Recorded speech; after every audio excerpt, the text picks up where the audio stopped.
impressionnante qui va tenter de se qualifier. Pour l'instant, elle est bien partie 5-1 dans ce 5e end pour aller rejoindre le Canada en finale. Et donc pour revenir sur l'équipe de France, il y a une catégorie qu'on n'a pas abordée, c'est le double mixte. Et c'est vraiment dans cette catégorie où on a le plus de chances de revoir une équipe de France à plus haut niveau, et même aux Jeux Olympiques. Ça paraît vraiment, c'est de ce côté-là où les chances de performance et en tout cas de participation à l'échelon le plus haut mondial est le plus probant. Le double mixte qui a été instauré aux derniers Jeux Olympiques à Pyeongchang. C'est le Canada qui s'était imposé dans cette catégorie devant la Suisse. La Norvège avait terminé 3e.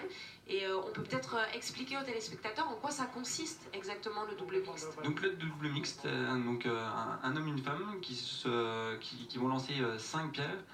Donc avec 2 pierres, la particularité c'est qu'il y aura 2 pierres stationnaires en place dès chaque commencement de haine.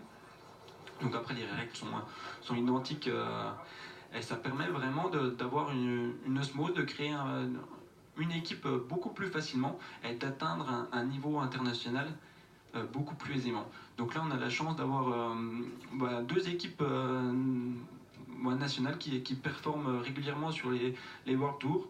Et là on a le championnat du monde qui va se dérouler à Stavanger à la fin du mois. Et c'est Manon Humbert et David Baumgartner qui vont représenter la France, donc issus du curling club de Besançon. Qui vont avoir cette lourde tâche d'essayer de maintenir la France dans les 15 meilleures équipes mondiales. C'était le classement donc de l'année dernière de Romain et Sandrine, l'autre paire de double mix qui performe actuellement à l'échelon international. On suivra ça évidemment avec beaucoup d'attention. Le club de curling de Besançon avec lequel vous avez un lien particulier, me semble-t-il, Wilfried. Oui, tout à fait. Donc, je suis président du club depuis un long moment. Donc on a fait carrière en junior et on a créé notre club en 2006 et du coup on s'occupe avec d'anciens membres de l'équipe de France, du club de la promotion du sport dans cette ville de Besançon où on a plaisir à faire partager cette passion. Ce qui est le même cas dans tous les autres clubs français. Il y a beaucoup de clubs très dynamiques en France. Donc si le cœur vous en dit, il ne faut pas hésiter à les contacter. Il y a des séances d'initiation qui sont très facilement réalisables un peu partout en France. Donc pour trouver ces clubs, rendez-vous sur le site de la Fédération française des sports de glace. Vous trouverez toutes les adresses des clubs, les contacts. Et il n'y a qu'à contacter les clubs pour faire des demandes d'initiation, d'essai. Et pourquoi pas vous prendre au jeu et pourquoi pas rêver de Jeux Olympiques dans quelques années.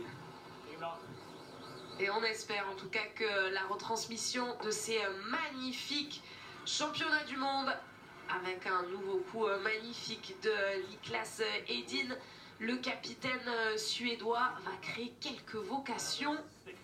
Là on voit cette dernière pierre du 4e fabuleuse par Niklas Edin. Une formation tap-back sur sa propre pierre pour aller déloger le point japonais.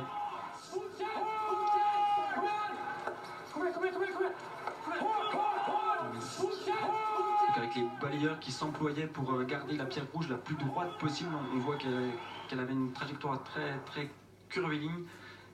Et donc le balayage réduisait cette courbe de façon à la garder la plus droite possible.